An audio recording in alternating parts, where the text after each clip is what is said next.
Isang kumpanya ng artificial intelligence na nagbibigay ng mga serbisyo sa paglabel ng data at pagsusuri ng modelo upang bumuo ng mga application para sa artificial intelligence. Sa edad na 24 noong 2021, siya ang naging pinakabatang self-made billionaire sa mundo noong panahong iyon. Tinantya ng Forbes ang kanyang netong halaga sa US$3.6 bilyon noong Abril 2025. Ipinanganak si Wang sa Los Alamos, New Mexico. Siya ay anak ng mga Chinese na imigrante na nagtrabaho bilang physicist sa Los Alamos National Laboratory sa New Mexico. Si Wang ay mahilig sa matematika at computer programming mula pagkabata. Kwalipikado siya para sa Math Olympiad program noong 2013, ang US Physics Team noong 2014 at naging finalist ng USACO noong 2012 at 2013. Nag-aral siya sa Los Alamos High School at pagkatapos ay lumipat siya sa Silicon Valley upang maging software engineer sa wealth management company, Adepar. Sa kanyang kabataan, nagtrabaho si Wang para sa Quora bilang isang software programmer.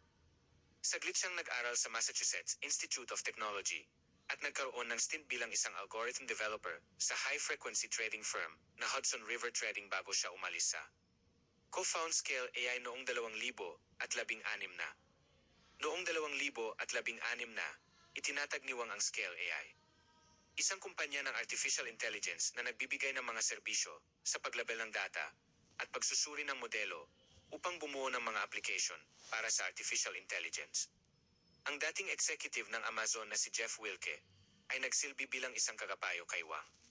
Noong 2021, ang valuation ng kumpanya ay umabot sa $7.3 bilyon. Sa madaling sabi ay nagbigay kay Wang ng $1 bilyon na netong halaga dahil siya ang nagmamay-ari ng 15% ng kumpanya. Nakatanggap ang Scale AI ng mga kontrata sa pagtatanggol mula sa United States Armed Forces at natap ng Chief Digital and Artificial Intelligence Office ng Pentagon upang subukan at suriin ang kaligtasan at pagiging maasahan ng malalaking modelo ng wika para sa pagpaplano at paggawa ng desisyon ng militar. Sumali si Wang sa board ng Expedia Group noong 2023. Noong Hulyo 2023, tumestigo si Wang sa harap ng pagdinig ng subcommittee ng House Armed Services na nagsasalita tungkol sa mga hamon at potensyal na solusyon na hinarap ng gobyerno ng US sa paggamit ng artificial intelligence. Noong Hunyo 2024, inanunsyo ni Wang na ang Scale AI ay nag-formalize ng isang merit, excellence, and intelligence hearing policy na nagsasabing, naniniwala kami na ang mga tao ay dapat hatulan ayon sa nilalaman ng kanilang karakter at, bilang mga kasamahan, ay huhusgahan din ng kanilang talento, kasanayan, at etika sa trabaho. Ang MEI ay isang katulad ngunit salungat na kasanayan sa diversity, equity, and inclusion.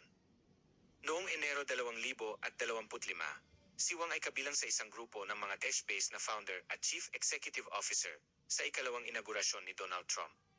Sumulat din siya ng isang liham na direktang naka-address kay Pangulong Trump na nagdedeklara na dapat manalo ang Amerika sa AI war. Sa bandang huli ng buwan, nagsalita si Wang sa World Economic Forum na itinatampok ang lahi ng artificial intelligence sa pagitan ng Estados Unidos at China. Partikular na nakapalibot sa mga kakayahan ng DeepSeek. Noong Pebrero 2025, nakipagpulong si Wang sa maraming pinuno ng mundo, kabilang ang punong ministro ng UK na si Keir Starmer, punong ministro ng India na si Narendra Modi, Pangulo ng France na si Emmanuel Macron, at tagapagsalita ng kapulungan ng mga kinatawan ng Estados Unidos na si Mike Johnson, na nangangasiwa din sa House Bipartisan Task Force on Artificial Intelligence, na nakikipag-usat sa kanila tungkol sa pandaigdigang kooperasyon na nakapalibot sa artificial intelligence. Noong Hunyo 2025, binili ng Meta Platforms ang 49% ng Scale AI at lumipat si Wang upang magtrabaho para sa Meta. Nanatili siya sa board ng Scale AI. Inihayag ng Meta na mamumuhunan ito ng $14.3 bilyon sa Scale AI, na pangangasiwaan ng isang dibisyong tinutukoy ng Meta bilang ang superintelligence lab nito.